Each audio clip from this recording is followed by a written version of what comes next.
चलेगा। क्रिया पर आ जाते हैं तो यह एक विकारी पद है। क्रिया के मूल रूप को क्या कहते हैं भैया? क्रिया के मूल रूप को धातु कहते हैं। क्रिया विकारी पद है।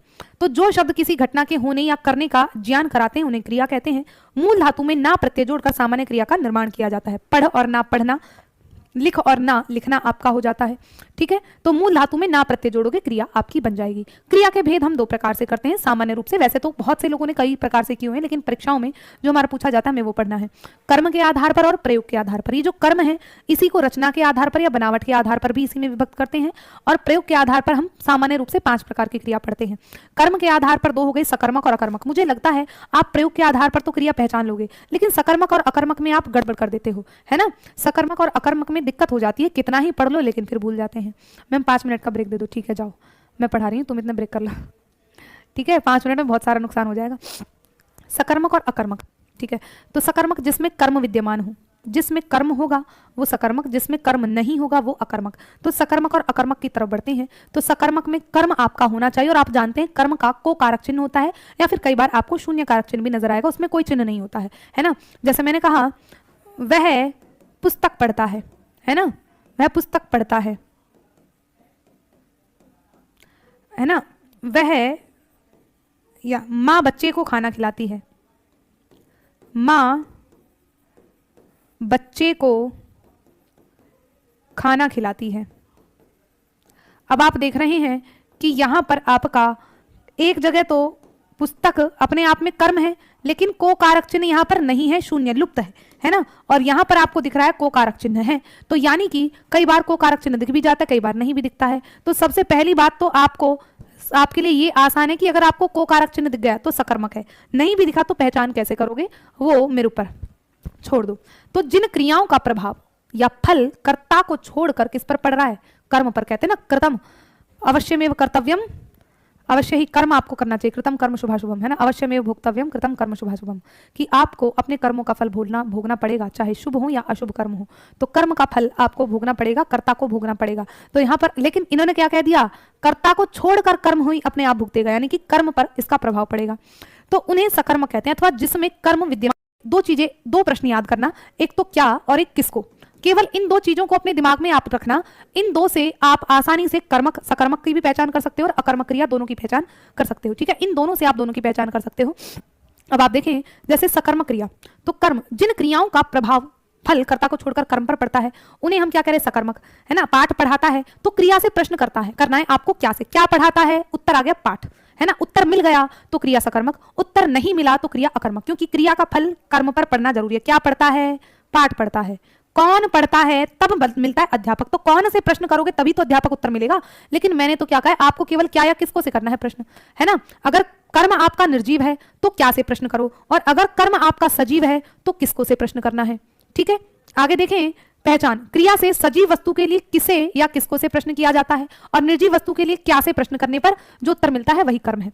छात्र पुस्तक पढ़ते हैं, है ना, तो यहां पर पढ़ते क्या है? पढ़ते हैं। कौन पढ़ते हैं, है ना, कौन पढ़ते हैं, सॉरी कौन नहीं, क्या पढ़ते हैं? तो कह दिया भैया पुस्तक पढ़ते हैं, है ना। तो यहां पर आपकी पुस्तक क्या है? कर्म है। पुस्तक क्या है? कर्म है। आगे देखो मोनिका कपड़े धोती है, क्या धोती है? कपड़े धोती है। आपको क्रिया से प्रश्न करना है, क्या क्या धोती है? कपड़े धोती है, तो कपड़ा हो गया कर्म, है ना। बच्चे घर जाते हैं, है ना, बच्चे घर जाते हैं, तो क्रिया से प्रश्न करो क्या जाते हैं, क्या उत्तर मिल रहा है? नहीं जाते हैं। क्या जाते हैं? भैया घर जाते हैं, लेकिन घर क्या है? ये तो आधार है ना भैया। घर पर जाते हैं, घर को जाते हैं, घर जाते हैं, तो ये आपकी घर में घर जाते हैं, ये आपकी अकर्मक क्रिया हो गई। बच्चे जोर से बोलते हैं, क्या बोलते हैं? जोर से बोलते हैं, तो ये बोलने का उनका तरीका रीति को दर्शा रहा है ना, रीति को दर्शा रहा है, तो ये आपकी अकर्मक क्रिया हो गई। सिया साबुन से नहाती है, तो से क्या है? आपका करण है ना, करण है। तो पहली बात तो आपको एक कारक चिन्ह देखते ही पहचान आ जानी चाहिए कि से आदि कारक चिन्ह, से में पर आदि कारक चिन्ह आ जाते हैं तो वो तो आपकी अकर्मक होगी, क्योंकि कर्म कारक का कारक चिन्ह ही को है, और को के अलावा कोई और कारक चिन्ह आ जाए तो वहां कैसे कर्म कारक हो जाएगा? सकर्मक क्रिया होगी, नहीं होगी, है ना। तो बच्चे घर जाते हैं, अकर्मक क्रिया है। बच्चे जोर से बोलते हैं, क्या बोलते हैं? उत्तर नहीं मिल रहा। क्या नहाता है? उत्तर नहीं मिल रहा। किसको नहाता है? उत्तर नहीं मिल रहा। किसको जाता है? नहीं मिल रहा उत्तर। तो सीधी सी बात है क्रिया आपकी अकर्मक है। ठीक है, आगे देखें सकर्मक क्रिया के 2 भेद हैं आपकी। सकर्मक क्रिया जो है इसके 2 भेद हैं। ठीक है, इसके दो भेद हैं। जिस वाक्य में एक ही कर्म मौजूद हो, जिस वाक्य में एक ही कर्म मौजूद हो, वो एक कर्मक क्रिया कहलाती है। जैसे बच्चा दूध पीता है, क्या पीता है? दूध पीता है, तो एक कर्म है। अब जिन सकर्मक क्रियाओं में दो कर्म मौजूद हो, ये मौजूद बन गया, मौजूद हो, उन्हें द्विकर्मक क्रिया कहते हैं। ठीक है, जैसे माँ बच्चे को दूध पिलाती है, ठीक है, जैसे मैंने कहा माँ बच्चे को दूध पिलाती है ना, किसको पिलाती है? बच्चे को पिलाती है। अब आप देखें क्या पिलाती है ना, आपने पहले क्रिया से प्रश्न करना है, क्या पिलाती है? तो उत्तर मिला दूध। किसको पिलाती है? तो उत्तर मिला बच्चे को। और मैंने आपको यही बताया था कि क्रिया से प्रश्न करना है क्या या किसको, तो जरूरी नहीं है एक वाक्य में एक ही कर्म होगा, एक वाक्य में दो कर्म भी हो सकते हैं। ठीक है, तो यहां पर आपने देखा क्या पिलाती है, दूध क्या है? निर्जीव वस्तु। और आपको पता है निर्जीव वस्तु के लिए हम क्या करते हैं, क्या से प्रश्न करते हैं, और सजीव के लिए किसको से, किसको पिलाती है? बच्चे को पिलाती है। तो जो क्रिया के पास कर्म है, जो बिल्कुल क्रिया से सटा हुआ कर्म है, ये क्या है? क्रिया से सटा हुआ कर्म दूध है ना। तो दूध क्या है? आपका मुख्य कर्म है, इसको हम मुख्य कर्म कहते हैं। और जो क्रिया से दूर है और जो सजीव है वो आपका गौण कर्म होता है, ये याद रख लेना। जो आपकी द्विकर्मक क्रिया होती है उसमें दो कर्म होते हैं, एक गौण कर्म होता है और एक मुख्य कर्म होता है। तो जो बिल्कुल क्रिया के पास जाकर बैठा है, भैया देखो मुख्य वही है जो बिल्कुल जड़ में बैठा है कुर्सी वाले के, है ना। तो यहाँ ये कुर्सी है क्रिया और उसके जड़ में जो बैठा है वो मुखिया है, तो वो मुख्य कर्म है। जो उससे थोड़ा सा दूर हटके बैठा है, भैया उसकी जान पहचान कम है, तो वो आपका गौण कर्म हो गया। ठीक है, तो जो दूर बैठा है वो सजीव होता है सदैव, है ना, और वो को कारक चिन्ह के साथ आता है, ये भी याद रखना। जो सजीव होगा वो को कारक चिन्ह के साथ आएगा, जो निर्जीव है वो नहीं आता है को कारक चिन्ह के साथ। उदाहरण आप देखेंगे, दादी बच्चों को कहानी सुनाती है ना, क्या सुना रही? कहानी सुनाती है। किसको सुनाती है? बच्चों को सुनाती है। क्या सुनाती है? कहानी। तो कहानी सुनाना बिल्कुल क्रिया के जड़ में बैठा है ना, और जो क्रिया के जड़ में बैठा है वो मुख्य कर्म, और जो क्रिया से दूर है बच्चों को, तो वो आपका गौण कर्म होता है। कुल मिलाकर इसमें कितने? दो कर्म आपके हो जाएंगे। ठीक है, कितने? इसमें आपके दो कर्म होंगे। ये क्रिया आपकी कैसी है? द्विकर्मक क्रिया है, और द्विकर्मक क्रिया के साथ साथ क्या है? कर्म है, तो सीधी सी बात है सकर्मक क्रिया हो जाएगी। ठीक है, कैसी हो जाएगी? सकर्मक क्रिया। प्रथम कर्म और गौण कर्म, है ना, जो पहला कर्म, प्रथम कर्म और गौण कर्म में अंतर क्या है? तो यह सदैव क्रिया से दूर होता है। पहले तो गौण, अच्छा, जो पहला कर्म है ना, ये पहला ही कर्म है और पहले कर्म को ही हम गौण कर्म कहते हैं। यह सदैव क्रिया से दूर होता है, आपको बता दिया। सदैव को कारक चिन्ह के साथ आता है। सदैव प्राणीवाचक सजीव होता है। दोनों चीजें मैं आपको बता चुकी हूं, दोनों तीनों चीजें। ठीक है, और अप्रधान कर्म या अप्रत्यक्ष होता है। कैसा होता है? अप्रधान होता है या अप्रत्यक्ष होता है, क्योंकि जो क्रिया के पास जाकर बैठा है मुखिया तो वही है ना, जो क्रिया के पास जाकर बैठा है मुख्य तो वही है। तो हम गौण कर्म की पहचान करें। गौण कर्म की पहचान क्या है? ये पहला कर्म होता है, प्रथम कर्म होता है, गौण कर्म होता है, सदैव को कारक चिन्ह के साथ आता है, सदैव प्राणीवाचक होता है, और अप्रधान या अप्रत्यक्ष होता है, और सजीव होता है ना। उसके बाद जब हम द्वितीय कर्म जैसे देखेंगे, लता बच्चों को नृत्य सिखा रही है ना, क्या सिखा रही है? नृत्य सिखा रही है। मुख्य कर्म किसको? बच्चों को, गौण कर्म हो गया, है ना। तो बच्चे क्या हैं? आपके सजीव हैं और नृत्य आपका निर्जीव है। तो अब देखेंगे द्वितीय कर्म जो होता है वो आपका मुख्य कर्म होता है। यह सदैव मुख्य क्रिया के समीप होता है और अप्राणीवाचक निर्जीव होता है। साथ में प्रत्यक्ष कर्म और प्रधान कर्म, हम इसी को कहते हैं आपके गौण कर्म को। तो मुझे बताइएगा, कर्म में कोई कंफ्यूजन आपको?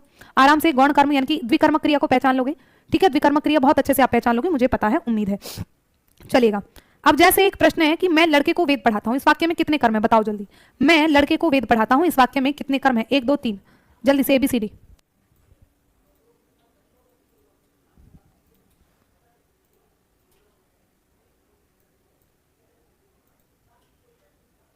बाबू समझ तो आपके दो कर्म है। क्या पढ़ाता है? वेद पढ़ाता है। किसको पढ़ाता है? लड़के को पढ़ाता है। तो ये आपकी कैसी क्रिया हो गई? द्विकर्मक क्रिया हमारी हो जाती है। ठीक है, यहां पर आपका दो द्विकर्मक क्रियाएं हैं।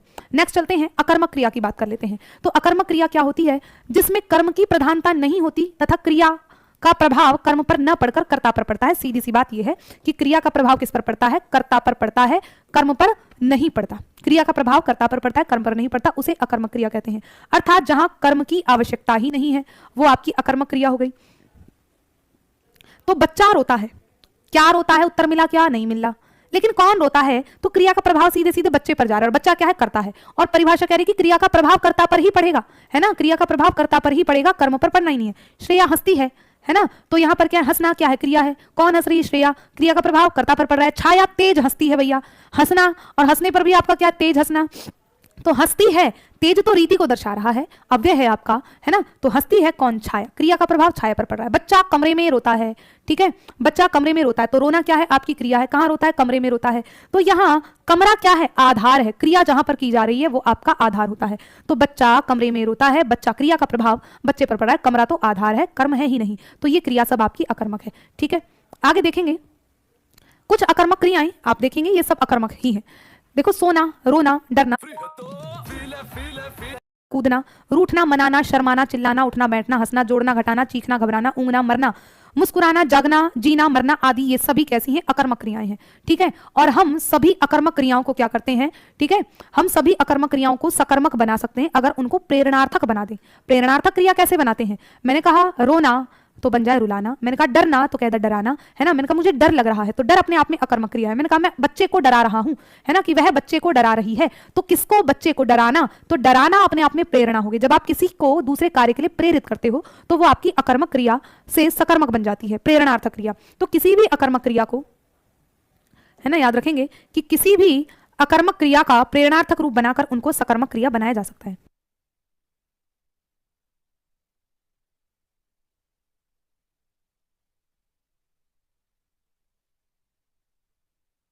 रूप बनाकर उसको सकर्मक बना सकते हैं। समझे कि नहीं समझे हो? आप किसी भी क्रिया को बना सकते हैं। मैम लास्ट में क्या कहा? ना होगा अकर्मक। अब चलो भाई, तो अकर्मक और सकर्मक में किसको समझ में नहीं आया? सीधी सी बात है, अकर्मक में आपकी कर्म नहीं होगा। ठीक है, अकर्मक में कर्म विद्यमान नहीं होगा। क्रिया का प्रभाव किस पर पड़ेगा? कर्ता पर पड़ेगा, है ना। यानी कि कुल मिलाकर आप इन दो चीजों को याद रखना, क्रिया से प्रश्न करना है क्या या किसको से, केवल ये चीज याद रख लेना, क्रिया से प्रश्न करना है क्या या किसको से। अगर उत्तर आपको मिल रहा है तो क्रिया कैसी है? सकर्मक है। नहीं मिल रहा है तो क्रिया कैसी है ना। अगर नहीं मिला तो क्रिया कैसी है? आपकी अकर्मक है ना। उत्तर नहीं मिला, मिला तो अकर्मक, है ना। उत्तर मिल गया तो सकर्मक। बस इन दो शब्दों को बात कर लेना कि क्रिया से प्रश्न करना है, दैट्स इट। ठीक है, बहुत शानदार। नेक्स्ट चलते हैं। अब आ जाते हैं प्रयोग के आधार पर क्रिया। सकर्मक अकर्मक हो गई हैं, प्रयोग के आधार पर क्रिया को देख लेते हैं। तो सबसे पहले प्रेरणार्थक क्रिया, जब कर्ता स्वयं एक अथवा दो प्रेरित कर्ताओं की सहायता से कार्य संपन्न करवाता है तो उसे प्रेरणार्थक क्रिया कहते हैं। जैसे मालिक नौकर से गाड़ी धुलवाता है ना। तो जब कर्ता एक या दो प्रेरित कर्ताओं से, मालिक नौकर से गाड़ी धुलवा रहा है ना, तो दो प्रेरक कर्ता हो गए इसमें, तो आपकी प्रेरणार्थक क्रिया। भाई बहन से खाना बनवाता है तो यहां पर बनवाना, धुलवाना, है ना, वाना प्रत्यय जब लग जाता है तब आपकी क्रिया कैसी हो जाती है? प्रेरणार्थक हो जाती है। और सदैव कैसी होती है? सकर्मक होती है। तो जिस भी वाक्य में प्रेरणार्थक क्रिया दिख जाए, ऑप्शन में पूछा जा रहा है सकर्मक है या अकर्मक है, तो आप सकर्मक पर जाइएगा। ठीक है, परिभाषा का विश्लेषण देखो। कर्ता स्वयं कार्य नहीं करता, प्रेरित कर्ता शामिल होते हैं, कार्य को करवाता है या करता नहीं है ना। ये कार्य को करवाता है, खुद नहीं करता, है ना। तो मैं पढ़ा रही हूं और पढ़वाना क्या हो गई? जब मैं आपसे पढ़वाऊंगी तब आप प्रेरणा हो जाएगी। व्याकरण उदाहरण, अध्यापक छात्र से पढ़वाता है, पिता पुत्र से लिखवाता है ना। छात्र से पढ़वा रहा है, पुत्र से लिखवा रहा है, खुद नहीं कर रहा। यहां पर कर्ता कार्य खुद नहीं करता, दूसरे को प्रेरित कर रहा होता है। ठीक है, तो वहां पर आपकी प्रेरणार्थक क्रिया हो जाती है। तो प्रेरणार्थक क्रिया के दो रूप पाए जाते हैं, एक प्रथम प्रेरणार्थक, एक द्वितीय प्रेरणार्थक। जब कर्ता स्वयं भी कार्य में सम्मिलित होता हुआ किसी अन्य को प्रेरित करता है। प्रथम प्रेरणार्थक में क्या है कि कर्ता खुद भी उसमें सम्मिलित होता है। जैसे अध्यापक छात्रों को पाठ पढ़ाता है ना, मैं आपको पढ़ा रही हूं, यहां पर मैं भी सम्मिलित हूं, आप भी सम्मिलित है ना। तो ये आपकी द्विकर्मक भी क्रिया हो गई। अगर आप देखें, अध्यापक छात्रों को पाठ पढ़ाता है, क्या पढ़ाता है? पाठ। किसको? छात्रों को। वैसे द्विकर्मक भी है और वो आप जानते ही हैं कि हर प्रेरणार्थक क्रिया सकर्मक होती ही होती है। ठीक है, माँ बच्चे को खाना खिलाती है, किसको? बच्चे को खिलाना। खाना, खाना से खिलाना क्या बन जाता है? प्रेरणार्थक बन जाती है। तो प्रथम प्रेरणार्थक में जो करता है वह भी इन्वॉल्व रहता है और जो दूसरा करता है वह भी इन्वॉल्व रहता है ना, दोनों इन्वॉल्व रहते हैं।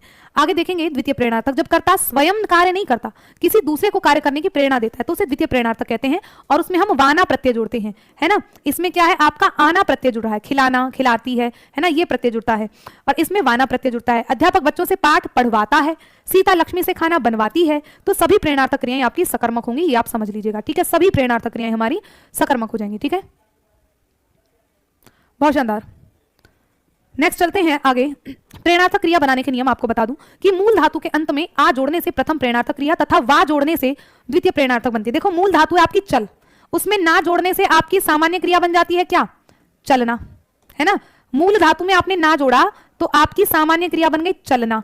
ठीक है, अब क्या कहा इन्होंने कि इनके बीच में मूल धातु में आ जोड़ दो। तो मूल धातु में जब तुमने क्या जोड़ा? आ जोड़ा, तो अब आपका चल ना में आ जोड़ दिया तो बन गया चलाना। और जब तुमने वा जोड़ दिया चल और ना के बीच में वा तो बन गया चलवाना। ठीक है, इस तरह से आपकी क्या है? प्रेरणार्थक क्रिया बनती है। तो चलना, चलाना, चलवाना, पढ़ना, पढ़ाना, पढ़वाना, रोना, रुलाना, रुलवाना, हंसना, हंसाना, हंसवाना, हंसना, हंसाना, हंसवाना, ये आपकी प्रेरणार्थक क्रियाएं बन जाती हैं प्रथम प्रेरणार्थक से द्वितीय प्रेरणार्थक। अब देखो प्रश्न नंबर कि ये चीजें तुम्हारा जी ललचाती हैं, रेखांकित क्रिया कैसी है?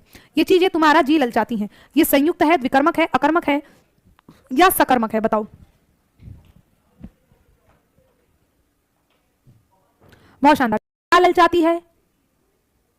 चीजें ललचाती है। किसका? तुम्हारा। किसका या किसको? क्या या किसको से प्रश्न करोगे? विकर्मक तो है, लेकिन विकर्मक के साथ साथ बहुत शानदार है ना, सकर्मक में भी कैसी? कौन ललचाती है? चीजें ललचाती है। किसका? तुम्हारा। तो कौन? नहीं, द्विकर्मक नहीं है बाबू, इसमें एक ही कर्म है ना। हमने क्या, एक सेकंड रुकेंगे, देखो प्रयोग के आधार पर आपकी संयुक्त क्रिया होती है, नाम धातु क्रिया होती है, पूर्वकालिक और सामान्य क्रिया। तो इनको मैं यहीं पर आपको डिफाइन करूंगी। संयुक्त क्रिया यानी कि जहां पर एक साथ दो क्रियाएं आ जाएं, वो आपकी संयुक्त क्रिया होती है। संयुक्त का मतलब जोड़ना है ना, कि जैसे सुनो, संयुक्त क्रिया जब वाक्य में एक साथ दो क्रिया आ जाएं, है ना, जब वाक्य में एक साथ दो क्रिया आ जाएं, जैसे मैंने कहा आपका वह खाना खा चुका है ना। अब यहां पर आप देखें वाक्य में एक साथ दो क्रिया है, खाना और चुकना, है ना, खाना खा चुका है, तो खाना और चुकना दो क्रियाएं हैं, तो ये कैसी आपकी संयुक्त क्रिया है। ठीक है, और देखें जैसे मैंने कहा तुम घर जा चुके थे, तो यहां पर एक क्रिया क्या है? जाना, और एक क्या है? चुकना। तो साथ में दो क्रियाएं जब एक साथ आ जाएं वो संयुक्त क्रिया हो जाती है। जा चुके थे, खा चुके थे, पढ़ लिया था, है ना, कि मैंने पाठ पढ़ लिया था, मैंने पाठ पढ़ लिया था। पढ़ना और लेना, है ना, मैंने पाठ पढ़ लिया था, तो यहां पर पढ़ना और लेना दो क्रियाएं एक साथ हो गई, वो आपकी क्या हो गई? संयुक्त क्रिया हो गई। उसके बाद आप देखेंगे नाम धातु क्रिया। तो अगर नाम धातु क्रिया की बात करें तो संज्ञा शब्दों से जो बनती है आपकी वो नाम धातु हो जाती है ना, जो संज्ञा शब्दों से क्रिया बन जाती है वो नाम धातु बन जाती है। ठीक है, जैसे आपका बात है, बात से आपने कहा बतियाना, ये आपकी क्या बन गई? नाम धातु क्रिया बन गई। हमने कहा लात, लात से बन गई लतियाना, तो ये आपकी क्या बन गई? नाम धातु क्रिया बन गई, है ना, कि नाम धातु से, संज्ञा शब्दों से जब वो क्रिया बनती है। ठीक है, मैंने कहा ये जो नाम धातु क्रिया संज्ञा, विशेषण या सर्वनाम शब्दों से भी बन जाती है। विशेषण जैसे मैंने कहा चिकना, है ना, चिकना क्या है? विशेषण है, और इससे क्रिया बनाओ तो कहेंगे चिकनाना, है ना, चिकनाना आपका संज्ञा से, विशेषण से क्या बन गई? नाम धातु क्रिया बन गई। अब नाम धातु के अंतर्गत ही एक और आती है आपकी क्रिया जिसको हम कहते हैं अनुकरणात्मक क्रिया, है ना, अनुकरणात्मक, ध्वनि अनुकरणात्मक, ध्वनि का अनुकरण करने से बनती है ना, ध्वनि अनुकरणात्मक या अनुरणात्मक क्रिया। अनुरणात्मक क्रिया कह देते हैं जो ध्वनि का अनुकरण करके बनती है। तो उसमें आपकी जैसे हिन हिन से हिन हिनाना, जैसे घोड़ा क्या है? हिन हिन करता है, तो हिन हिन से आपने कह दी हिन हिनाना, हिन हिनाना, है ना। मैंने कहा भिन्न भिन्न से क्या बन जाए आपकी? भिन्न भिनाना, है ना, ध्वन भिन्न भिनाना, भिन्ना भिन्न भिनाना, खी से खिसियाना, है ना, खन खन से खन खनाना, छन छन से छन छनाना, ये आपकी अनुरणात्मक क्रियाएं हैं। और ये अनुरणात्मक क्रिया एक प्रकार से नाम धातु क्रिया का ही भेद होती है। अगर ऑप्शन में आपको मिल जाए हिन हिनाना में कौन सी क्रिया है, छन छनाना में कौन सी क्रिया है ना, चमचमाना में कौन सी क्रिया है तो अनुरणात्मक, क्योंकि ध्वनियों का अनुकरण करने से बनी है ना। लेकिन अगर ऑप्शन में नहीं आता है अनुकरणात्मक तो आप नाम धातु लगा सकते हैं। अगर ऑप्शन में दोनों आ जाए तब आप अनुरणात्मक लगाएंगे। बाकी नाम धातु क्रिया आपकी संज्ञा, विशेषण या सर्वनाम पदों से, है ना, संज्ञा, विशेषण या सर्वनाम पदों से मिलकर आपकी क्या बनती है? नाम धातु क्रिया बन जाती है। जैसे अपने से अपनाना, नाम धातु क्रिया सर्वनाम से। ठीक है, इस तरह से आपकी ये क्रियाएं बन जाती है। तो पूर्वकालिक क्रिया क्या होती है? तो भैया देखो, पूर्वकालिक क्रिया की बात करें, जब कर्ता एक कार्य को समाप्त करके दूसरे कार्य में संलग्न हो जाता है। इसकी पहचान ये है कि क्रिया में कर शब्द जुड़ा होगा, है ना, कि मैं पढ़कर सो गया, मैं पढ़कर सो गया। अब यहां पर पहले क्रिया उसने पढ़ा और पढ़ने के बाद सो गया, तो जो उसने पहले क्रिया समाप्त करी उसको दर्शाने के लिए, पूर्व का मतलब पहली क्रिया, है ना। दूसरा, वह खाना खाकर लेट गया, है ना। तो इसमें जिस भी क्रिया में आपको दिख जाए क्या ये कर शब्द लगा हुआ है, तो मतलब कि वो आपकी पूर्वकालिक क्रिया है जिसमें कर लगा होगा, सो गया। अब यहां पर पहले क्रिया उसने पढ़ा और पढ़ने के बाद सो गया, तो जो उसने पहले क्रिया समाप्त करी उसको दर्शाने के लिए, पूर्व का मतलब पहली क्रिया, है ना। दूसरा, वह खाना खाकर लेट गया, है ना। तो इसमें जिस भी क्रिया में आपको दिख जाए क्या ये कर शब्द लगा हुआ है, तो मतलब कि वो आपकी पूर्वकालिक क्रिया है, जिसमें कर लगा होगा वो पूर्वकालिक क्रिया होती है। और सामान्य क्रिया क्या है? लास्ट में आपकी आ जाती है सामान्य क्रिया, जिसमें एक केवल सामान्य क्रिया है ना। सामान्य रूप से एक क्रिया होती है कि वह पढ़ रहा है, वह पढ़ता है, सामान्य क्रिया है। वह खेलता है, वह नहाता है, वह सोता है, वह सोता है, ये आपकी सामान्य क्रियाएं हैं, इनमें कोई परिवर्तन नहीं है। वह पढ़ता है, वह खेलता है, वह सोता है, वो सामान्य क्रिया हो जाती है। बस दैट्स इट। क्रिया का ये समझ में आ गया। संयुक्त क्रिया जिसमें एक साथ दो क्रिया, जैसे खा चुका है, जा चुका है, पढ़ लिया था, है ना, चुकना था, पढ़ना था, लिया था, जाना, चुकना, इस तरह से दो क्रियाएं एक साथ आएंगी। नाम धातु में बतियाना, लतियाना, चिकनाना, हिनहिनाना, भिनभिनाना। और उसके बाद आपकी पूर्वकालिक में कर आपको दिखाई देगा शब्द के आगे, धातु के आगे, और सामान्य क्रिया आपकी पढ़ता है, सोता है, खाता है, पीता है।